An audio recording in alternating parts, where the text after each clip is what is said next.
Two dudes, one VHS. Rewind the time, no need to guess.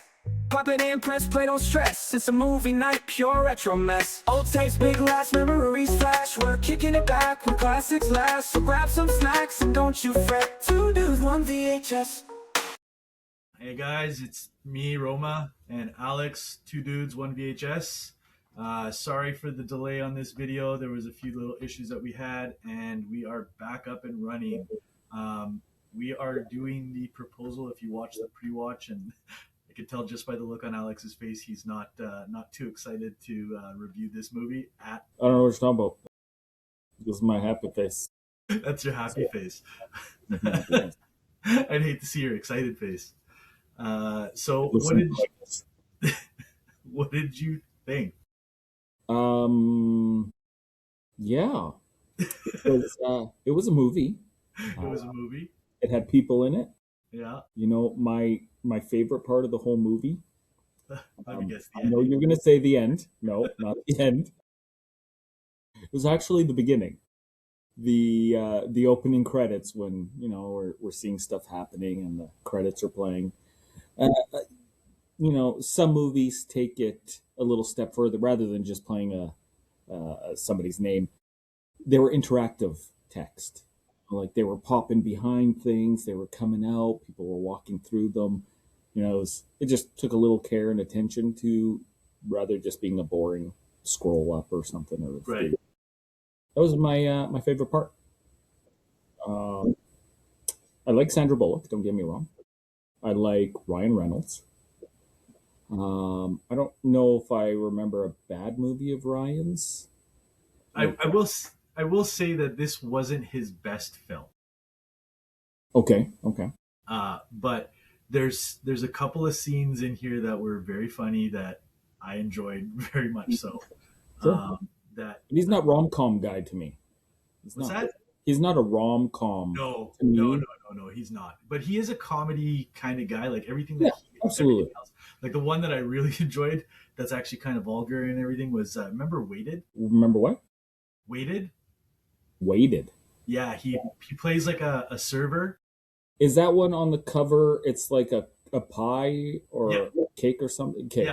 Yeah. So like he's a waiter and he's in an Applebee's-esque kind of restaurant, and they're showing like how waiters treat guests, and it was funny, but it's very, very vulgar. Very. You remember watching what was it called? Three Dudes in a Pizza Place? Yes. Yeah, that was a good one. That was a good one too. Yeah. Well, obviously you're going to go through some other people, but is on your list Malin Akerman? No, he is not. It's a she. Yes, she is. I got Malin. Gertrude. I like her. I like that actress. She's in a lot of rom-coms too, where she's like the girlfriend or the stalker girlfriend or stuff like that, right? She was cool. Yeah. All right, I'll let you carry on. So did you like it as much as you always thought you did? No. Okay. I'm not gonna lie. It was, again, there's parts that I laughed my ass off like the original when I first watched it, but now rewatching it again, it wasn't as good as the first couple times I watched it. It's more, it has its moments that are funny, but it's not an actually well played out movie. Okay. That's my thoughts. But like, yeah, this one was directed by Anne Fletcher. I'm not sure who she is. I didn't actually check on other items that she directed. But like, yeah, like we said, it stars Sandra Bullock, Ryan Reynolds, Mary Steenburgen. So that's the mother of Ryan Reynolds, or Andrew at the time. She's in a lot of other movies, but I can't really quite remember which one she's in TV shows. But then you got Craig Nelson. I'm horrible with actors and actresses. How about Back to the Future? We did 2 episodes on it. Oh, shit. That goes my memory. I've mentioned it before. I'll mention it again. Roma's really good at this. Really good at this. Really good. Craig Nelson from The Coach. That was one of my favorite TV shows. Coach. I know you like sport, but yeah. I watched Coach too. Did you? Yeah. My favorite actress of all time, Betty White. She had some of her moments in this movie. Gam Gam. She's so funny. And then what's his name? Ramon, Oscar Nunez. So Ramon in this movie, he's like the jack of all trades. He has every single job in this town, and it's just ridiculous. So like he's one that, again, that those are the moments. They're funny because he plays different roles in the entire movie. And then I'm gonna probably butcher this name, Asif Mandivi, who plays Bob at the beginning. He's in quite a few TV shows and movies as well. Very good actor. He does a lot of voice acting for cartoons as well. He did some voice acting for Amazing Spider-Man and some of the X-Men movies, X-Men animations as well. And then, like you said, Malene, I can't say her, Ackerman. She's the one girl that everybody hates in every rom com movie because she's the ex girlfriend or the up and coming girlfriend or trying to be that person for someone, and nobody likes her. But in this one, she's well loved. So we'll start off with the opening scene of them. Obviously, the credits come up and they're in their apartment buildings. You got Andrew Ryan Reynolds, who's in his small little crappy ass apartment, and then you got Sandra Bullock, Margaret, who's in her fancy ass apartment building, getting ready for their day to start their day at work. And as they get into the office, Margaret is already getting the stares from everybody in the office that she's the bitch of the office. Nobody likes her. Nobody can handle her at all. She's just tough to deal with. And then you got Ryan Reynolds, who everybody loves, and he's a people pleaser. So they have their meeting with Bob, and right off the bat, she's basically firing Bob, and everybody's just watching and staring through the windows and seeing what's going on. And she walks out and basically tells, is he walking out? Is he walking out? Is he walking out? Please tell me he's not walking out. And he walks out and basically hands her own ass with all the comments and everything that he could say that I'm not being fired, you're a bitch, nobody likes you. And that was the first impression of Margaret, being the bitch that nobody likes. So what were your thoughts about Margaret when you first saw her? I don't know. I felt like it was, typical. I've seen this in another movie or two. I felt it was just played out. I can't think of what other, well, I guess Devil Wears Prada is another one that does it like that with Right. the bitch. Even 13 going on 30, the Jennifer Garner character is a bitch. Obviously, time travel and everything turned out okay, but yeah, I don't know. I was sitting there going, where else have I seen this? Right. So it's similar plot to other movies that we've watched. Yeah, well, at least that's what I thought. The one thing that was weird is the deportation. Like when she went into the manager's office afterwards, like her boss's office. Right, and when ICE showed up and tased her, yeah. Yeah, right. So it's like, what the hell was that all about?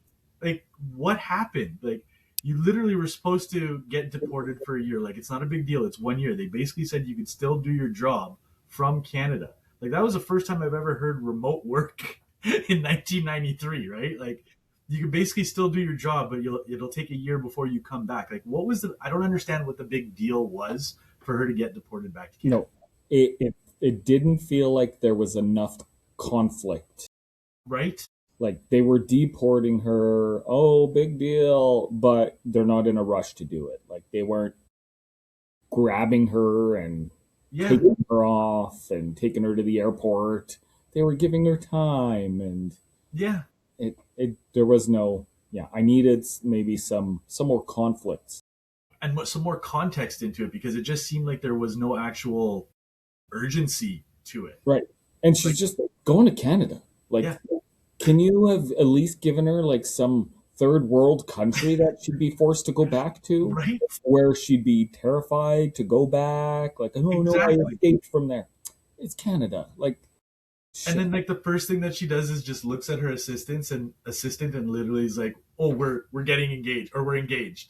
Like that's the first thing she says. It's like, you couldn't have thought of something later on. Like it didn't have to be right then and there. It could have been. Well, even that, like you want to come up with this BS story that you're engaged? Yeah. Why did it have to be him? There's no reason why the person that everybody sees you with daily, Now you have to convince everybody that you That are. you're You couldn't have just said, "Yeah, I've got a boyfriend. He's at work somewhere else right now." Make up something. Like, the fact that he's standing right there created that we are. Oh, that's you're setting yourself up to fail. exactly. And then on top of that, like the immigration guy is looking at them both, and it looks awkward already. So it's already suspicious at that point, right? So then we go on, and they're having the conversation of going to Alaska because she has to meet his parents and make the announcement that they're engaged and all this other stuff.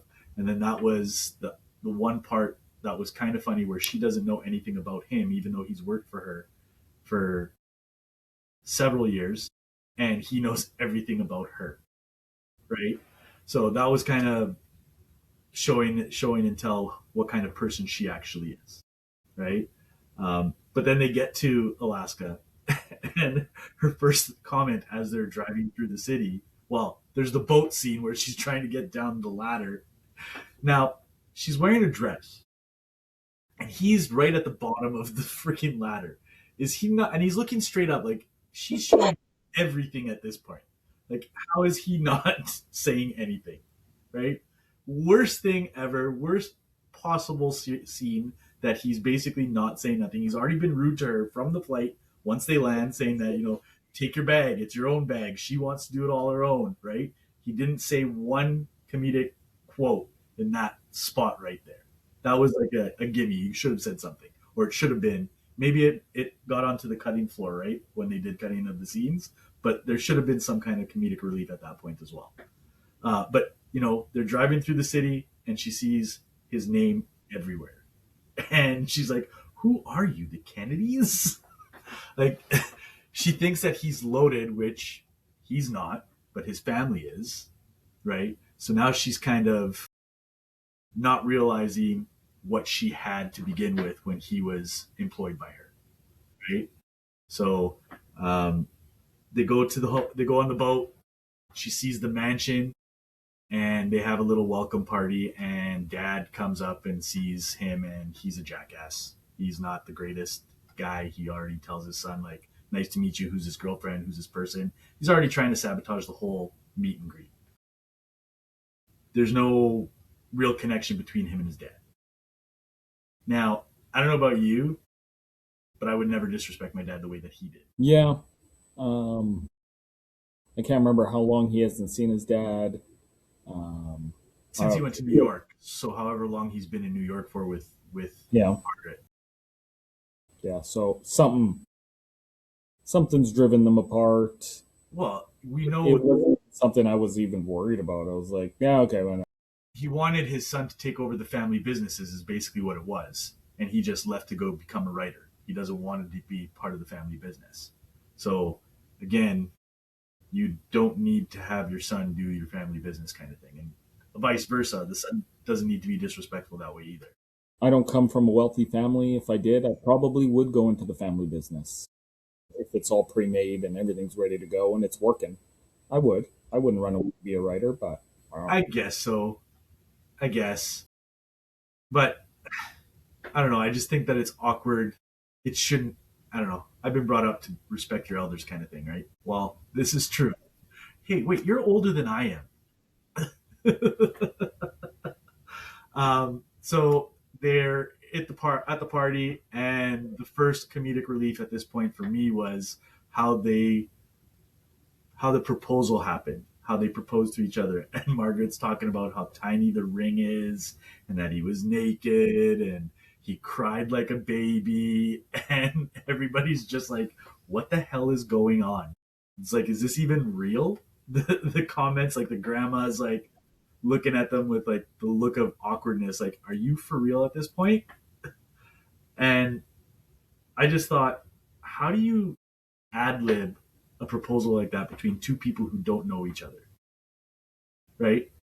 You got one person who knows everything about you, and then you have one person that knows nothing about you, and you're ad libbing this the entire time. That was kind of cool. And then they force them to kiss, and then that's when you see the first connection between the both of them, because it started off as a peck on the cheek, Then it started off as a little peck on the lips, and then solid makeout session for like a good 30 seconds. And then the dog comes in and starts barking at her. That little shitty white fluffy marshmallow of a freaking dog. Every time you saw that dog, she hated the dog and the dog hated her. That was, and it's like, don't let him outside because what was it? The hawks will get her. I think so. Yeah. Later on, we see that. Later on, you see that. So then they end up going into their room and they're sharing a bedroom. They have to make sure that they are intimate so that he sleeps on the floor and she's in the bed. Now, I don't know about you, but you saw the blankets and all the pillows that were on the bed, right? Why the hell did he only have one blanket and one pillow on the floor? Why wouldn't he have made himself a makeshift fucking bed with the 7 or 8 pillows that were already on the bed? She didn't need all 7 pillows for herself. Well, maybe he's like me. I don't even really sleep with a pillow. But again, you're on the floor. Would you sleep on the floor, like hard floor with nothing underneath you? I've never been put in that situation. You've never gone to a sleepover? Oh, yeah, that's right. Neither have I. I shouldn't say that. I haven't either. yeah.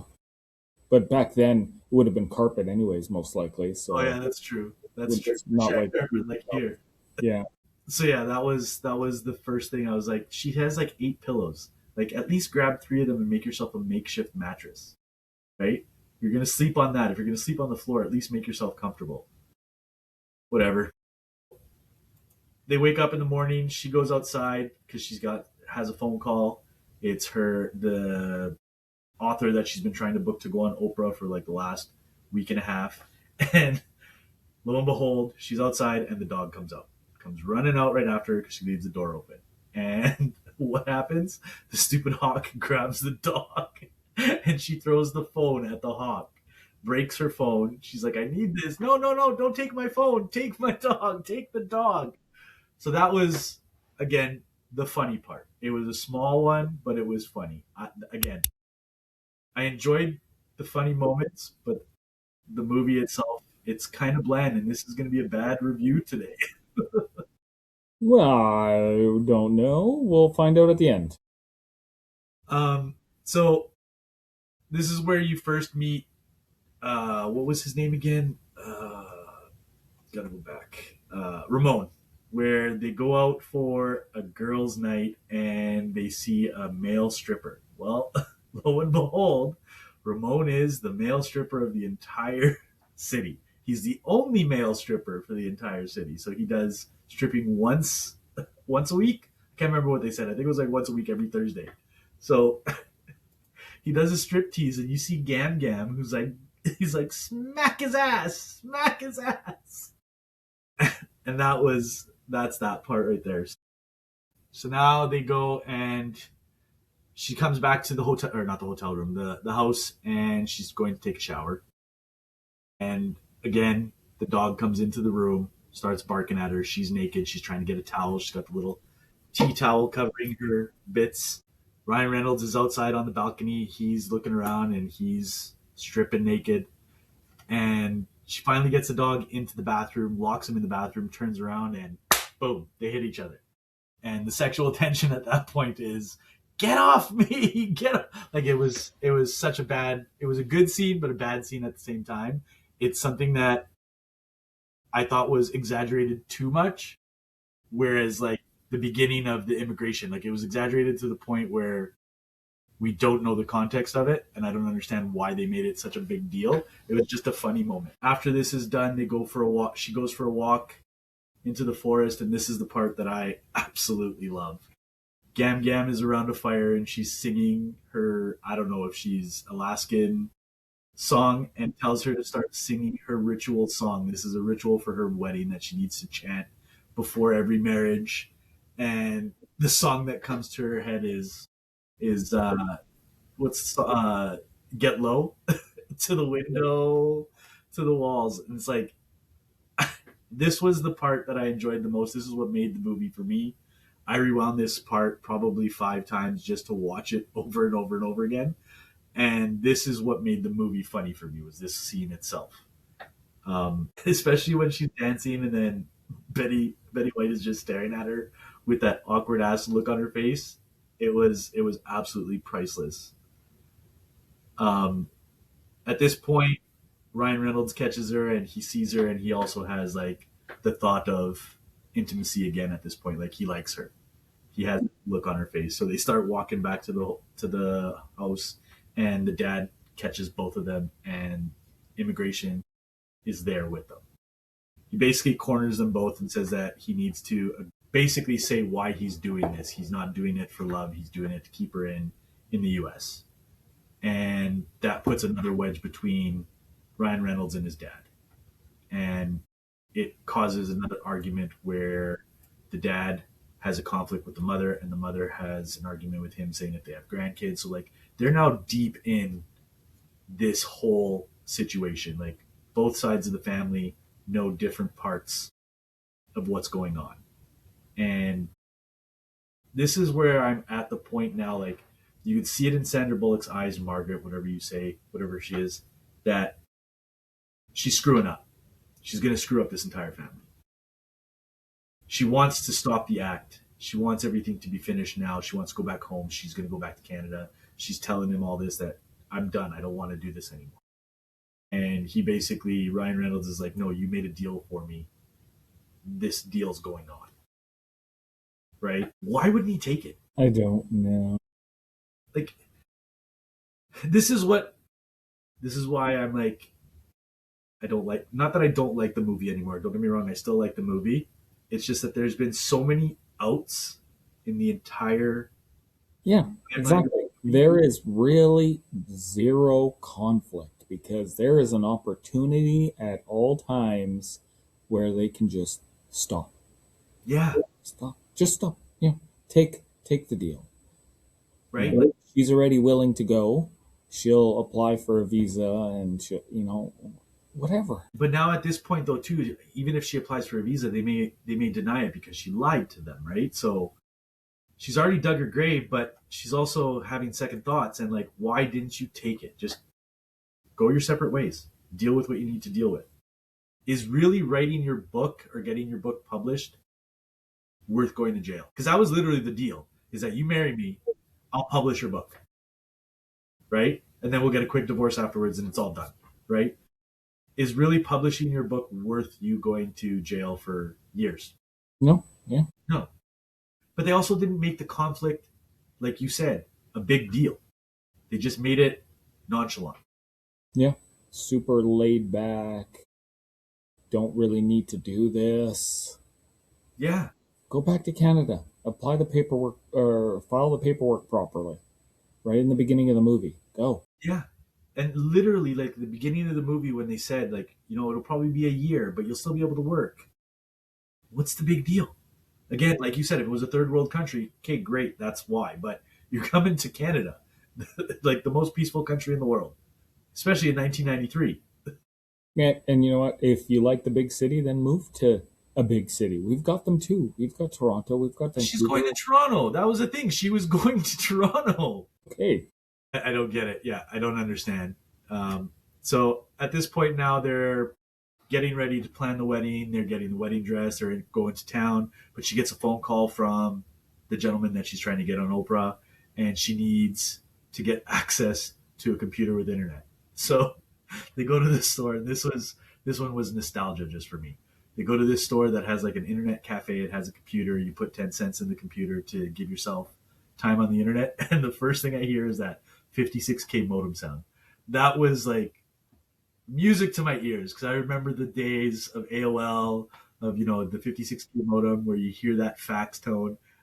It was the funniest thing ever because she's probably used to having, well, in 1993 probably high speed internet was 5 megabytes back then, so that's 100 times faster than what a 56K modem is. So she's losing her mind at this point. And then she does all that stuff. She goes and tries on Gam Gam's dress, and it's all like sagging. And she's like, "Where are your boobies? Where are? Oh, there they are." That was pretty funny. That was pretty funny. This is going to be a short one because I'm almost at the end of my list. What? So they get everything. She gives her this necklace that's been in the family for years and years and years. I think she said 150 years. And they both cry about it, that she doesn't want to keep it and she doesn't want it, but Gam Gam says she has to have it. It's tradition. She gets on the boat, brings Ryan Reynolds on the boat, and she speeds off. Keep in mind, in the beginning of the movie, she said she doesn't know how to swim. So for her to speed off in this boat, stupidity, utter stupidity. Second of all, she's going way too damn fast in, what is that, the Pacific Ocean? It's water. She went into water. So she does this, she's driving this, and then she lets go of the steering wheel. Again, another stupid mistake. And Ryan Reynolds grabs the steering wheel, does a sharp turn, she falls off. Now, she can't swim. She's a good, 20, 30 feet from that buoy? Sure. She swims to the fucking buoy. Sorry, excuse my language, sorry. She swims to the buoy. So you blatantly can swim. But again, I'm no swimmer, and I'm not going to attempt to even swim outside of, like the community pool or something. I'm not going to try. I'm not. We just got back from an ocean, and I went about thigh deep, and I was done. I was like, I'm heading back to the sand.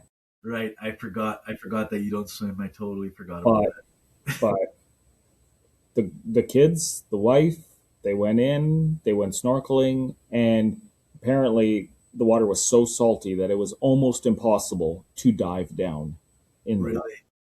So they were being kept up by the salt on its own.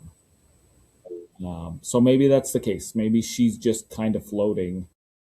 But then it makes me think, how do people drown then? We always hear about drownings in the ocean. It is apparently almost impossible. Right. Yeah, I didn't get it. So that was a nice, awkward scene, but also then a nice scene because he goes and saves her, warms her up, gets her back to the house. Everything's good to go, and they go into separate rooms because it's the night before the wedding, and you can't see the bride before the wedding, so on and so forth. So next morning, wedding preparation, beautiful little ceremony. Everybody's there, including the immigration guy. He's sitting in the back. He's like, I'm the Elliot Ness of my thing. I get my man. He's always there. And yet again, you see Ramon. Again, new job. He's the priest. He's the one that is running the ceremony. Mid ceremony, Margaret stops the ceremony to basically tell everybody that it's all a lie, that it was a fake engagement. She admits that she panicked and forced Andrew into it just to save herself from not going back to Canada. She apologizes to everybody. She looks at the immigration guy and says, "Pack your bags. I'm prepared to go back to Canada." Walks out. I don't remember, but did she give Gam Gam the necklace back? I don't remember. I don't think she did. I think she walked out with the 150-year. No, actually, she may have. Yeah. Yeah? She may have apologized and given. I don't know. I wasn't paying attention. Again, that's how much I paid attention to the movie, to be honest. So at this point, it's your typical love movie, rom-com. He falls in love with her. He, as in Ryan Reynolds, he tells everybody, his ex-girlfriend that he sees, talks to her and says, basically, when are you going to go after her? Like typical, I'm going to meet her at the airport. I'm going to get on that plane. I'm going to tell her I love her. But as a rom-com, he gets to the airport and the plane is already taken off and his buddy's up in air traffic control and he's telling him to like stop the plane, and his buddies, I don't know, was that guy high the entire time while he was up there? Because he did not take his job seriously at all. Quite possibly. And he was always snacking on something. So I'm pretty sure he was high. So he ends up calling him, telling him to stop, and he says, I can't, it's already taken off. I can't even get it to go off. And she's gone. She's up in the air. She's ready. She's already gone. And he's on the next flight trying to get out there. Now, is there only one plane that goes in and out of? I'd imagine so.